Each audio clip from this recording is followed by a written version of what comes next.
ওসমান হাদি ভাই ছিল একটা বুলেটের মতো। তার কথা ছিল একটা অগ্নিঝরা। সে যে কথাগুলো বলতো সেই কথাগুলো আসলে ছিল আপনার বুলেটের বেগে তার যে শত্রু ভারতের যে আধিপত্য বিস্তার করেছিল সেই ভারত বিরোধী কথা ছিল এবং আওয়ামী লীগ বিরোধী কথা ছিল। সে ছিল এবং সত্যের পক্ষে একমাত্র হুঁশিয়ারি দেওয়া ব্যক্তি। আসন্ন জাতীয় নির্বাচনের পরবর্তী সময়ে বাংলাদেশের বর্তমান যে অন্ধকার রাজনীতি, এটা পেরিয়ে কতটা আলোর সম্ভাবনা আপনি দেখতে পাচ্ছেন?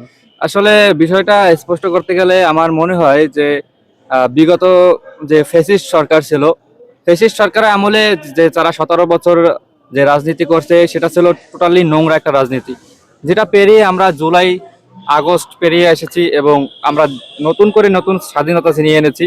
এর জন্য আমরা বলতে পারি যে এই যে বর্তমান অন্তর্বর্তীকালীন সরকার যেটা করছে, এই যে নির্বাচনটা নিয়ে এত প্রস্তুতি চলতেছে, যে এই প্রস্তুতির বিনিময়ে যদি আমরা একটা সুন্দর সুশীল নির্বাচন পাই, তবে আমি মনে করি যে পরবর্তী রাজনীতিটা সুন্দর হবে এবং দেশ তার নিজের গতিতে এগিয়ে যাবে। বাংলাদেশের বর্তমানে সংকটপূর্ণ পরিস্থিতিতে বাংলাদেশের তথাকথিত সুশীল সমাজ যে চুপ থাকছে, এটাকে আপনি কিভাবে দেখছেন? আসলে এটা খুবই নেগেটিভ ভাবে আমি নিচ্ছি যে যে সুশীল সমাজ আসলে চাচ্ছে যে আমাদের দেশটা না গাক, আমাদের দেশে শিক্ষা যেন মানটা না বৃদ্ধি হোক এবং রাজনীতি যেন আরো নিম্ন থেকে নিম্ন পর্যায়ে চলে যায় এবং রাজনীতির যে যে জিনিসটা, রাজনীতির ভিতরে যে রাজ একটা জিনিস আছে, যে সেই জিনিসটা যেন হারিয়ে যায়, সেইটা সুশীলরা চাচ্ছে।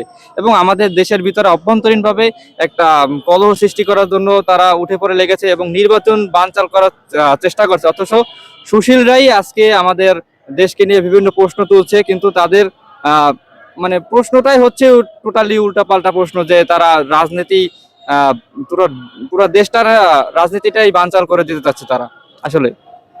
জুলাইয়ের পূর্বে এবং বর্তমান পিরোজপুরের মধ্যে আপনি কি কি পার্থক্য লক্ষ্য করেন? আসলে জুলাইয়ের আগে আমি তো পিরোজপুরের একজন ব্যবসায়ী, আমি ছোটখাটো একজন ব্যবসায়ী। তো জুলাইয়ের আগে আমি যখন পিরোজপুরে আসতাম, তো তখন আমি দেখতে পারতাম যে ছোট যারা একদম প্রাইমারি স্কুল লেভেলে আছে তারাও রাজনীতির সাথে সম্পৃক্ত। যে বিষয়টা আমার সব থেকে বেশি ভালো লাগছে যে বর্তমান পিরোজপুরে এখন একটা শান্তি শৃঙ্খলা পিরোজপুর, কোনো হানাহানি নেই, কোনো দল মত নেই, সবাই নির্বিশেষে এক কাতারে এসে পড়েছে। এবং সেই যে আহ, মানে অপ্রাপ্তবয়স্ক রাজনীতিটা, সেই রাজনীতিটা নেই, সেই টাকার খেলা আর আগের মতো এইখানে পিরোজপুরে হচ্ছে না আসলে। এটা আমার কাছে খুবই ভালো লাগছে যে পিরোজপুরটা অনেকটাই পরিবর্তন হয়েছে এবং সবার ভিতরে সম্প্রীতি, সৌজন্য এগুলো ফিরে এসেছে। এই জন্য আমার পিরোজপুরটাকে খুবই এখন বর্তমানে আগের থেকে উন্নত মনে হচ্ছে।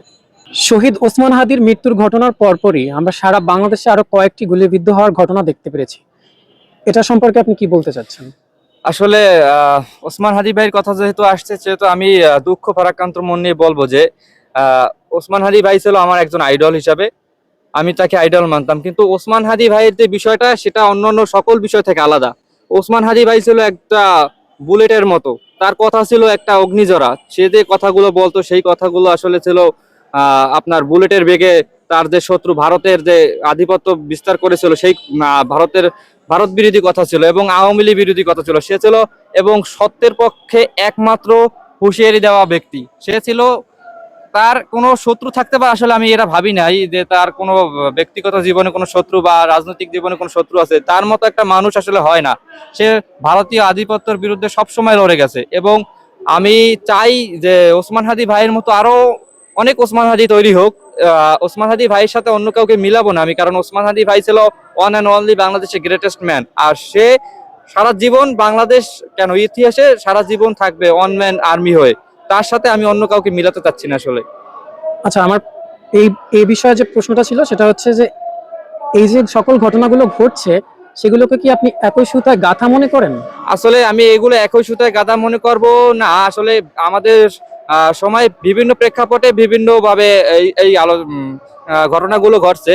তো আপনি দেখতে পাবেন যে ওসমান হাদি ভাইকে গুলি করার মূল একটা উদ্দেশ্য হচ্ছে যে প্রতিবাদী মানুষগুলোকে মানে দমিয়ে দেওয়া, যারা প্রতিবাদী হয়ে উঠছিল তাদেরকে দমিয়ে দেওয়া। কিন্তু অন্যান্য ঘটনার সংশ্লিষ্টতা দেখলে দেখতে পাবেন যে তারা পারিবারিক ভাবে কোনোভাবে আপনারা সম্প্রীতি দেখতে পাচ্ছেন যে খুলনায় যে এনসিপি নেতাকে গুলি করা হয়েছে সেটা কিন্তু তার ব্যক্তিগত জীবন নিয়ে তার সাথে হতাহতর ঘটনা ঘটেছে। কিন্তু প্রথমে কিন্তু সেই নেতা চাইছিল যে আপনার এইটাকে রাজনৈতিক ভাবে উপস্থাপন করার জন্য, কিন্তু আসলে সেটা না। আসলে আগে আমাদের বুঝতে হবে, জানতে হবে, দেখতে হবে, তারপরে আমাদের একটা এটা নিয়ে মন্তব্য করা উচিত। আমি মনে করি যে ওসমান হাদি ভাইয়ের যে জিনিসটা সেটা ছিল সম্পূর্ণ রাজনৈতিক, এবং সেটা ছিল একটা কুচক্রী মহলের একটা ষড়যন্ত্র।